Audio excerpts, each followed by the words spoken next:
Assalamualaikum warahmatullahi wabarakatuh. Welcome back to my channel. Dan hari ini kita akan bahas soal TIU 20 soal TIU dan pembahasannya. Jadi nanti kalau ada soal seperti ini yang mirip, kalian bisa mengerjakannya. Kalau bisa 20 soal ini dikerjakan kurang dari 20 menit atau maksimal 20 menit. Gimana caranya? Nanti akan kita bahas di video. Tapi sebelum itu jangan lupa klik subscribe, share, dan like video ini. Dan jangan lupa klik loncengnya, karena mungkin akan ada video sehari sekali atau 2 hari sekali. Oke, langsung saja, ini dia soal yang pertama. Sepeda motor menempuh jarak 45 km per jam, sedangkan becak menempuh jarak 9.000 meter per jam. Perbandingan kecepatan sepeda motor dan becak adalah, nah karena di sini yang berbeda itu hanya 45 km per jam dan 9.000 meter per jam. Jadi kita tinggal ubah aja 9.000 meter ke kilometer. Jadi kan 9, ya udah 45 banding 9. 45-nya bagi 9 hasilnya 5, 9 bagi 1 hasilnya 1. So, perbandingan untuk jawaban nomor 1 adalah C, 5 banding 1. Berikutnya, soal nomor 2. Jika X dan Y bilangan bulat kelipatan 3, kata kuncinya di sini ya, bilangan bulat kelipatan 3. Nah, dengan ketentuannya, X itu lebih dari 12 tapi kurang dari 17.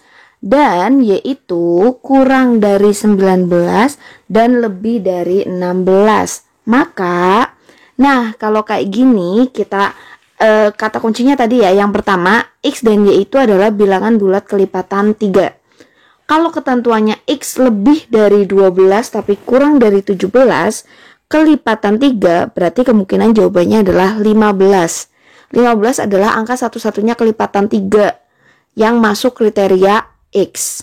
Nah, berikutnya Y. Y itu lebih dari 16 kurang dari 19. Tapi kelipatan 3 berarti berapa? Ya jawabannya adalah 18. X 15, Y 18. Berarti jawabannya adalah X lebih kecil dari Y atau C. Gampang kan? Lanjut, soal nomor 3. Soal ini sering banget keluar dengan angka yang berbeda. Jika seseorang berjalan dengan kecepatan 14 km per jam, dia akan menempuh 20 km lebih panjang jika dibandingkan dengan ketika dia berjalan 10 km per jam. Nah, jarak yang sebenarnya dia tempuh adalah, jadi kita menghitung jarak yang sebenarnya dia tempuh. Nah, kalau kita baca soalnya, jarak yang sebenarnya harusnya dia tempuh itu X ya. Nah, X-nya itu kelebihan nih 20 km kalau pakai jaraknya 14 km per jam. Gimana sih caranya?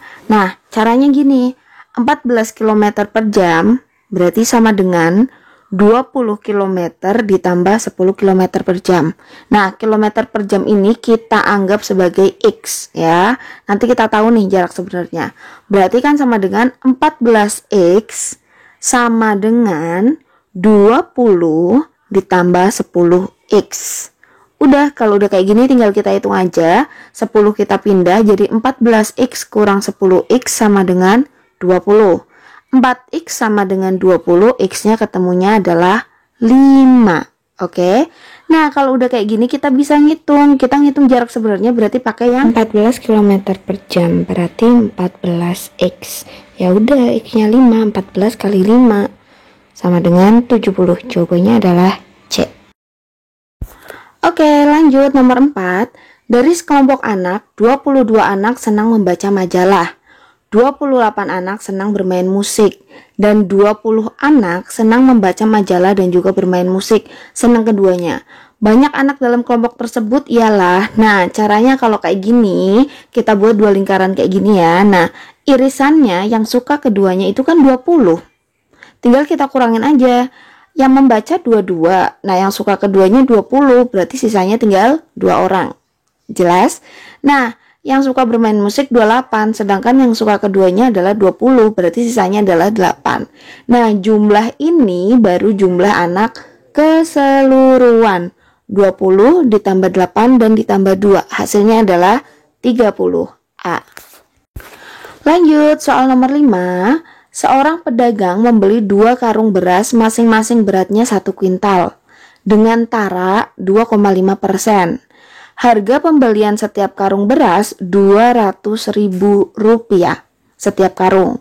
Jika beras itu dijual dengan harga 2.400 per kilo, maka besar keuntungan penjual adalah, nah kalau ada soal seperti ini, yang pertama kita hitung adalah, yang pertama di sini berasnya itu memiliki yang namanya tara.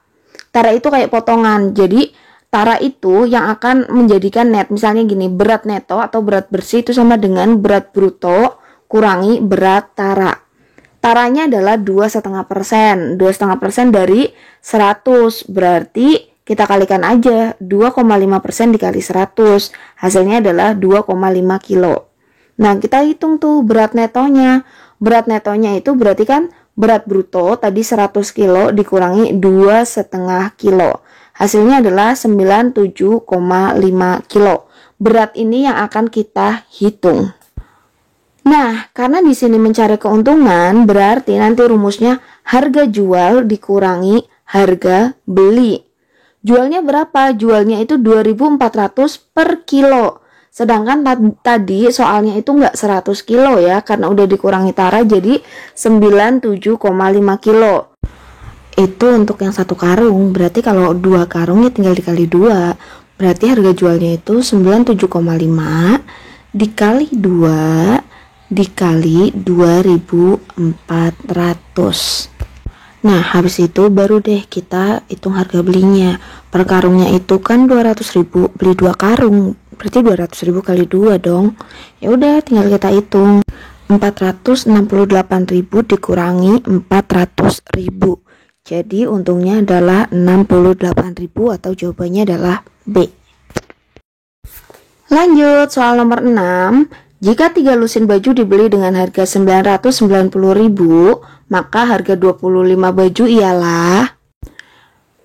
Nah, kalau kayak gini sebenarnya bisa pakai perkiraan. 25 baju itu kan 2 lusin lebih 1 baju gitu ya. Kalau 3 lusinnya aja 990, ya udah berarti 2 lusinnya 660 ya kan, 660.000 sekitar segitu. Berarti jawaban B dan D jelas salah dong gitu kan. Tapi kalau mau hitung beneran ya berarti gini aja, 3 lusin itu kan satu lusinnya 12 jadi 36. Ya udah 990.000 dibagi 36. Kita tahu harga satuan baju tersebut 27.500. Nah, kalau udah tahu satuannya 27.500 ya udah dikalikan aja 25. Kalau pilihannya tinggal 2 nih, A apa C, sebenarnya kalian nggak usah ngitung. Di sini belakangnya ada 500, dikalinya 25, ganjil. Pasti belakangnya masih 500 dong. Ada 500-nya. Berarti ya udah kelihatan jawabannya adalah C. Lanjut, berikutnya soal nomor 7. Soal nomor 7 ini sering banget keluar dan ini tuh sebenarnya kalau kalian udah tahu oh gini ya caranya, mau angkanya berapapun kalian bisa gitu loh ngitungnya. Oke, kita langsung baca soal nomor 7. Adi berangkat dari kota P pukul 7 dengan kecepatan 60 km per jam. Pada saat yang sama nih, si Wira berangkat dari kota Q menuju kota P. Oke, kebalikannya. Dengan kecepatan rata-rata 40 km per jam. Jarak P dan Q itu 360 km. Nah, Adi sama Wira itu akan bertemu pada pukul berapa sih? Kalau kita sudah bicara kecepatan, jarak, waktu, selalu ingat Jokowi. Ya, bukan presiden, tapi rumus Jokowi. JKW, rumus yang ini. Jarak, kecepatan, waktu, diingat-ingat. Nah, syarat ketika akan bertemu itu berarti jarak si Adi ditambah jaraknya si Wira sama dengan jarak keseluruhan. Kita hitung itu dulu ya. Nah, kita tahu jaraknya Adi itu gimana sih? Ya, jarak itu kan kecepatan dikali waktu. C sama dengan K kali W. Ingat rumus ini. Nah, berarti ya udah kecepatannya Adi kan ketemu dong 60. Waktunya kita tulis aja W. Berarti 60W ditambah 40W. 40 itu kan jaraknya si Wira nih. 40W sama dengan jarak keseluruhan 360. Ya udah kita hitung aja.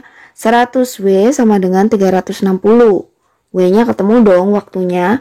Waktunya 360 per 100. Nah, waktunya ini kan berarti dalam satuan jam, 3,6 jam. 3 jam lebih 0,6 dikalinya 60 menit, berarti 3 jam lebih 36 menit. Ketemu deh. Nah, kapan sih berpapasannya? Karena mereka berangkatnya jam 7, ditambah aja. Jam 7 ditambah 3 jam lebih 36. Berarti waktu papasan mereka adalah jam 10 lebih 36. Ketemu deh, gampang kan? Diinget-inget ya. Next, nomor 8. Tio harus membayar 10.000 untuk 5 buku dan 5 pensil. Tia membayar 11.900 untuk pembelian 7 buku dan 4 pensil. Berapa yang harus dibayar oleh Tini bila ia membeli 10 buku dan 5 pensil? Nah, kalau kayak gini, kalian lihat dulu nih, kita anggapkan buku B, pensil P. 5B ditambah 5P sama dengan 10.000 yang pertama. Yang kedua adalah 7B ditambah 4P sama dengan 11.900. Nah, ini kita harus hilangkan salah satunya, mau B-nya atau mau P-nya. Kita lihat angka yang kecil ini ada 5 dan 4. Jadikan biar sama-sama 20. Oke? Nah, berarti yang si Tio dikalikan 4, yang si Tia dikalikan 5. Kita hitung ya. 5B plus 5P kita kalikan 4, berarti jadinya adalah 20B plus 20P sama dengan 10.000 kali 4, 40.000. Oke, ini si Tio.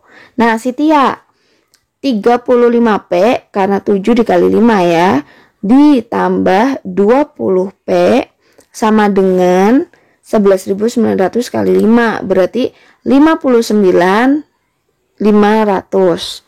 Kalau udah kayak gini kita balik aja nih, yang angkanya besar kita taruh di atas. 35B ditambah 20P sama dengan 59.500 dikurangi 20B ditambah 20P sama dengan 40.000. Hasilnya berarti P-nya kan udah hilang nih habis, tinggal B-nya. B-nya 15B sama dengan 19.500. B-nya berarti harga si bukunya satuannya adalah 1.300. Jelas sampai sini? Nah, kalau harga bukunya udah ketemu, tinggal kita hitung harga si pensil. Kita pakai persamaan yang ini aja. 5B plus 5P sama dengan 10.000. Tadi B-nya udah ketemu nih, 1.300. Masukkan 5 dikali 1.300 ditambah 5P sama dengan 10.000. Jadinya 6.500 ditambah 5P sama dengan 10.000. 5P sama dengan 10.000 kurangi 6.500. 3.500 dong. P-nya adalah 700. Ketemu kan? Udah tinggal hitung. Karena si Tini mau beli 10 buku dan 5 pensil, ya udah tinggal kita hitung. 10B, B-nya tadi 1.300 berarti 13.000 ditambah 5 pensil, 5P. Pensilnya tadi 700 berarti 3.500. 13.000 ditambah 3.500 sama dengan 16.500. So, jawabannya adalah D. Lanjut, nomor 9, upah rata-rata 7 orang pekerja 25.000 per hari.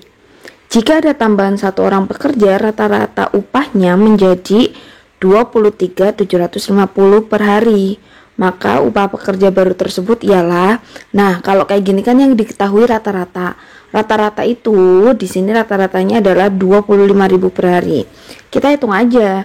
Kalau pas pekerjanya 7 orang dikali 25.000, uang totalnya adalah 175.000. Ya kan? Ini uang total.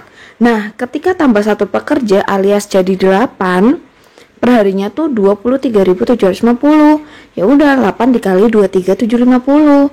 Totalnya berapa? Totalnya 190.000, ya kan? Nah, di sini pertanyaannya, maka upah pekerja baru tersebut ya udah gampang. Total 8 pekerja dikurangi dengan total 7 pekerja. Jadi 190.000 kurangi 175.000 hasilnya adalah 15.000. upah pekerja yang ke-8 atau pekerja terakhir adalah 15.000 C. Lanjut, soal nomor 10. Sebuah perusahaan konveksi memerlukan 130 meter kain untuk membuat 40 potong baju. Apabila tersedia 312 meter kain, maka dapat dibuat baju sebanyak, nah kalau ini cara simpelnya adalah 312 meter dibagi 130. Baru setelah itu dikalikan 40 potong baju. Ketemu deh, hasilnya adalah C. Simple kan? Berikut ini nomor 11 adalah contoh soal penalaran atau silogisme. Kita baca soalnya.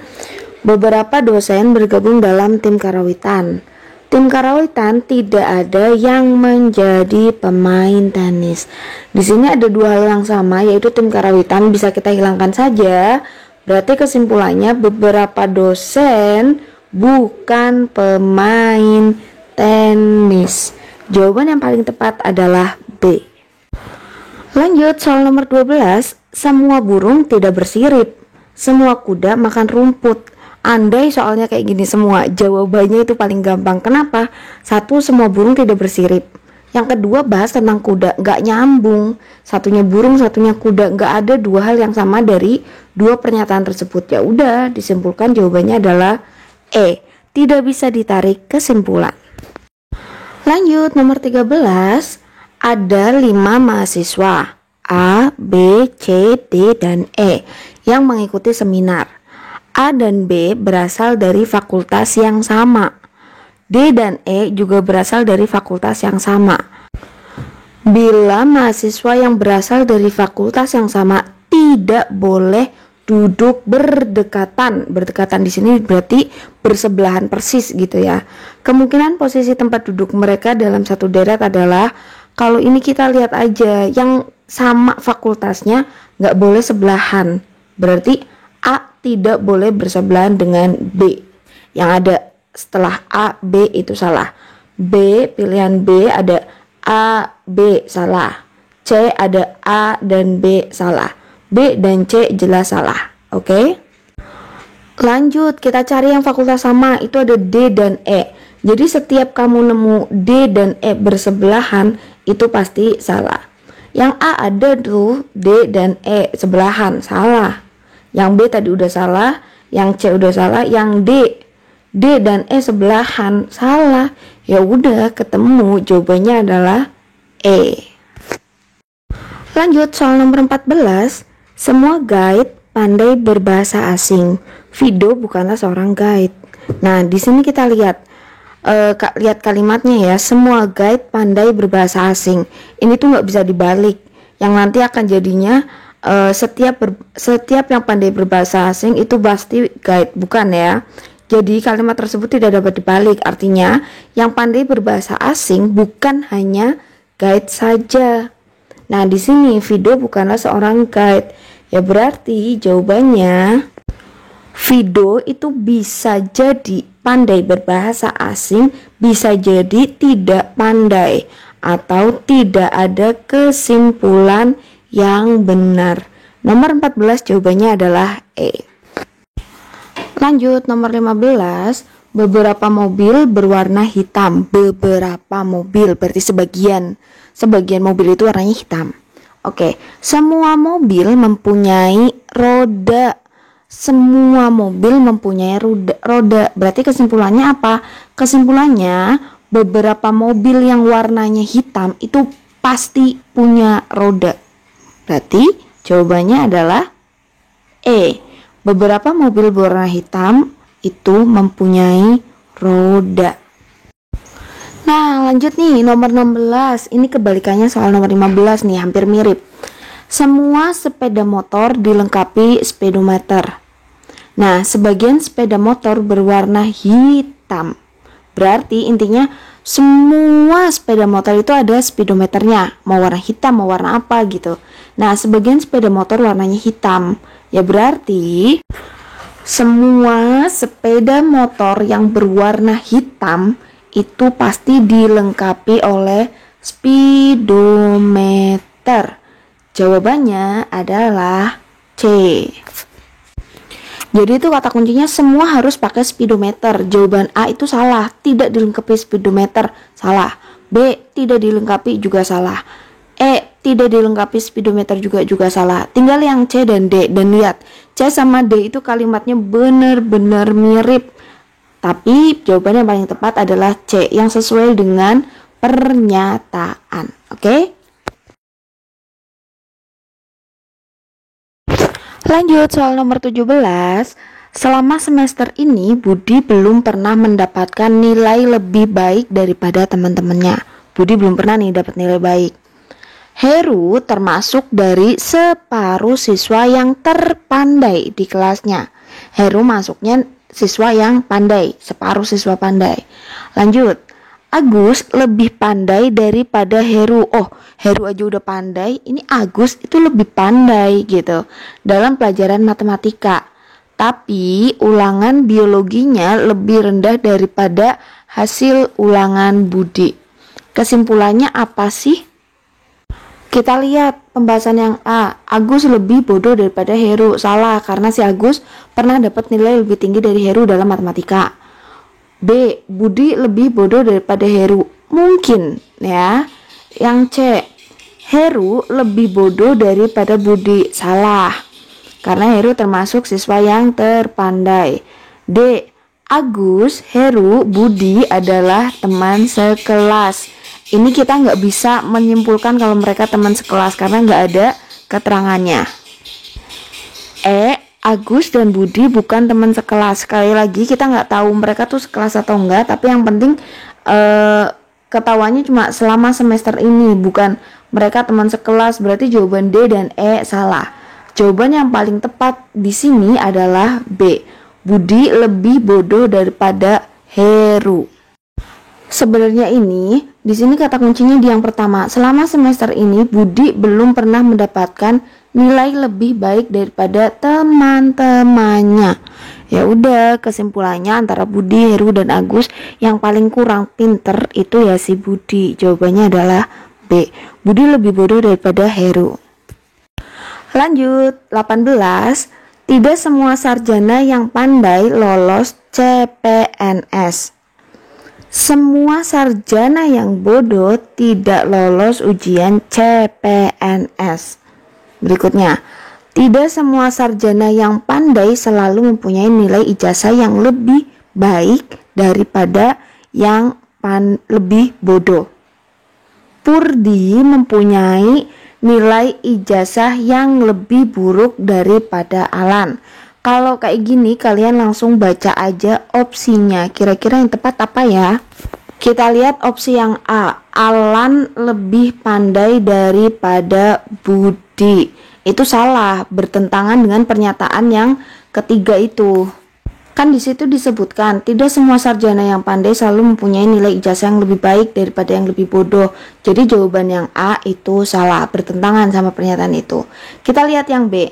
Tidak mungkin Purdi akan lolos ujian CPNS. Salah. Kalau berdasarkan dengan pernyataan yang kedua, semua sarjana bodoh tidak lolos. Sedangkan Purdi bukanlah sarjana bodoh. Jadi jawaban yang B salah. Lanjut, jawaban yang C. Mungkin Purdi dan Alan akan lolos ujian CPNS. Nah, di sini kita itu nggak bisa menyimpulkan kalau Purdi sama Alan termasuk yang pandai atau yang bodoh. Jika mereka bodoh, maka tidak akan lulus CPNS kan. Kalau mereka pandai, ya mereka lolos. Jadi yang C mungkin benar. Kita lihat dulu yang D. Tidak mungkin Purdi dan Alan adalah satu alumni. Salah, jawabannya melenceng. Gak ada kaitannya sama alumni-alumni ya. Yang E. Tidak mungkin Alan akan lolos ujian. Salah, sama kayak opsi yang B ya. Tidak mungkin Purdi akan lolos, itu juga salah. Jawaban yang paling tepat di sini adalah yang C. Mungkin Purdi dan Alan akan lolos ujian CPNS. Bisa jadi lolos, bisa jadi tidak gitu. Lanjut, nomor 19. Keluarga Sanar Hadi mempunyai 5 orang anak. Yang pertama, Zani Hadi lahir sebelum Wana Hadi. Kita tulis si Zani lahir lebih di atas daripada si Sana. Lanjut, daripada si Wana. Lanjut, Wana Hadi lahir sesudah Yana Hadi. Berarti si Wana itu letaknya di bawah Yana, tetapi sebelum Alex Hadi. Berarti di bawahnya lagi Alex, oke? Diapit sama si Yana dan si Alex. Lanjut. Yana Hadi lahir sesudah Zani Hadi. Oh, si Yana lahir setelahnya si Zani. Yang terakhir, Vira Hadi lahir sesudah Alex. Ya udah, Vira ditulis setelah Alex. Jadi urutannya Zani, Yana, Wana, Alex, dan Vira. Udah, tinggal cari kesimpulannya. Di sini yang A, Wana Hadi lebih tua dari Yana Hadi, salah. Yang B, Yana Hadi lebih muda dari Alex Hadi, salah. Vira Hadi paling tua, salah. Yang ada paling muda. Zani Hadi paling tua, ya bener. Jawaban yang paling benar adalah D. Soal terakhir, semua hewan adalah makhluk hidup. Semua makhluk hidup akan mati. Kijang adalah hewan bertanduk. Tidak semua hewan bertanduk makan rumput. Nah, di sini terkadang tuh dalam soal tidak semua kalimat bisa digunakan untuk menarik kesimpulan. Jadi biasanya ada nih beberapa yang dibuat hanya untuk ngecoh peserta ujian kayak di soal ini. Jadi jangan sampai bingung ya teman-teman, apalagi terkecoh. Di sini yang bisa ditarik kesimpulan adalah semua hewan adalah makhluk hidup. Semua makhluk hidup akan mati. Jadi kesimpulannya adalah semua hewan akan mati. Jawabannya adalah D. Nah, itu dia tadi 20 soal, dan kalau bisa kalian mengerjakan dengan trik-trik cepat seperti yang sudah dijelaskan di video. Oke, kita lanjut ke soal berikutnya. Thank you. Jangan lupa tekan tombol loncengnya karena kalian akan dapat notifikasi dari video-video terbaru saya. Assalamualaikum.